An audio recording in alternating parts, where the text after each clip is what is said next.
আইলি হন না, একটু কথা আছে তো। কত তুই এই সেন্টার ঘরের মধ্যে কি পাইছস? এই ছেলেটা ডাইল আনতে পারে না, এক বেলা ভাত খাইলে আরেক বেলা ভাত খাইতে পারে না। অয় খয়রাতি, ওর পুরো ফ্যামিলি খয়রাতি। তুই ওর পিছে পড়ে রইছ।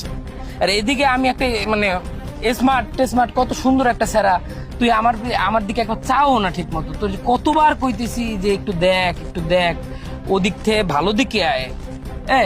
তুই কও না কেন? আর কিরম আমি তো ওইটাই কই, ভাইয়ের মতো একটা স্মার্ট ফিটেস্ট একটা ছেলে আপনারে পছন্দ করে, এটা তো আপনার সাজ্জানো কপাল। ভাইয়ের লগে যদি আপনি প্রীতিটা করেন, বিবাহটা করেন, তাহলে তো ফুল বেতন লাগবো না। আপনার তো রাজরানীর মতো করে রাখবো, বুঝলেন না কে? সারাদিন লিপস্টিক ঘষবেন, মেকআপ করবেন, আর ভাইয়ের সামনে যে এমন একটু ভাব লইবেন, তাইলেই তো ভাই খুশি, আর কিচ্ছু লাগবো না। এই চুপ কর, গোলামের ঘরের গোলাম তুই এত কথা কস কেন? আর সামসা সামসার বিষয় না, তুই সারাদিন ব্যস্ত আছিস ফুল। আমার দেখে কি পরিমাণ কষ্ট লাগে জানো? এই দিকেটা ফাইটতে যায় একদম। আর শোন, সময় থাকতে আইয়া পর, নাহলে কয়দিন পর দেখবে আরেক বেটির হাত ধরে গেছি গা, পরে কিন্তু কপাল চাপড়াবি, থাবড়াবি, পাবি না আর আমার। এ গোলামের ঘরের গোলাম, তুই আরেক বেটির হাত ধরে না গলা ধরে যাইরে তুই আমারে হুনাস কে? তোরে কি কইছি?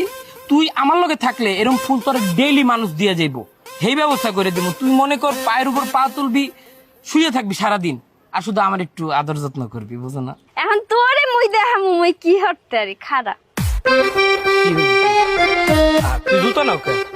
জুতা লইছি কে বুঝো না? জুতাটা পিড়া তোর লম্বা করে আলাম। গোলামের ঘরের গোলাম এনে খাড়া মোর লাগে পিরিত করতে আসছ রে। তুই এখনো গেলি না? কিরে সামসা গেলি না তুই আনতে? জুতাটা পিড়া সোজা করলাম জানতা পারলি তো খালি লম্বা করছিস তুই। কথা কস সাত সকালবেলা বাইরে এসে ফুলটি বেশ গোলামের ঘরের গোলাম দিকে মাথাটা গরম কইরা